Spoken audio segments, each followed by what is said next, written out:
Hello বন্ধুরা, একটি 3x3 Rubik's cube কীভাবে খুব সহজেই সমাধান করা যায় আমি আপনাদেরকে এখন দেখিয়ে দেব। প্রথমে কিউবটিকে হাতে নিতে হবে এবং নেওয়ার পরে আমাদেরকে যে কোনো দুইটি সাইড চয়েস করতে হবে। প্রথমে আমরা চয়েস করব হলুদ আর সাদা। হলুদের বিপরীতে সাদা থাকবে। তো হলুদের বিপরীতে সাদা থাকলে এই হলুদের চারপাশে চারটি সাদা নিয়ে আসতে হবে। যেমন এখানে একটা, দুইটা, তিনটা, চারটা, এই চারটা সাদা নিয়ে আসতে হবে। তো এই সাদাটা আছেই, যদি না থাকে তো সমস্যা নেই। আমরা প্রথমে সাদাটা যেহেতু আছে এখানে রাখলাম।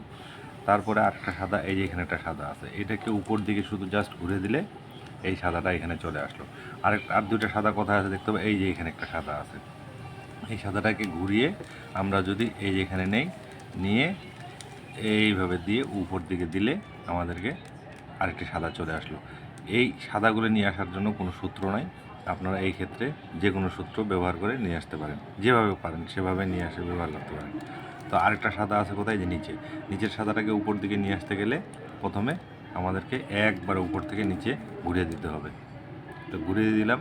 এখন আমরা দেখেন এই যে 1 2 3 4টি সাদা আমাদের হলুদের পাশে চলে আসছে। হলুদের পাশে 4টি সাদা চলে আসছে। এখন আমাদের চলে আসছে 4টি সাদা। এখন দেখতে হবে যে আমাদের সাদার পাশে কি কালার আছে। সাদার পাশে দেখেন যে সবুজ কালার আছে। এই সাদার পাশে যেই কালারটি আছে এটা হচ্ছে যে কমলা। এই কমলা কালারের সাথে কমলাটা মিল রাখতে হবে, তাহলে আমাদের এইটা মিলে যাবে। তো কমলা কালারের সাথে এই যে কমলা মিলে গেছে।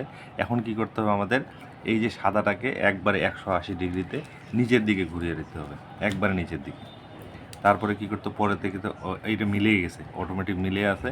এই সাদার পাশে সবুজটা মিলে আছে। যদি মিলে না থাকতো জাস্ট এরকম করে ঘুরাইতাম, আমরা ঘুরে এই মিলাই দিতাম, মিলাই দিয়ে একবারে নিচের দিকে নামাই দিতাম। এটা নিচের দিকে নামাই দিলাম। তারপরে এটাও লাল মিলে আছে। লাল যদি না মিলে থাকতো তাহলে আমরা লাল ঘুরে ঘুরে মিলে একবারে নিচের দিকে নামাই দিতাম। আরেকটা কি, সাদার পাশে নীলের পাশে আবার মিলে আছে এটা।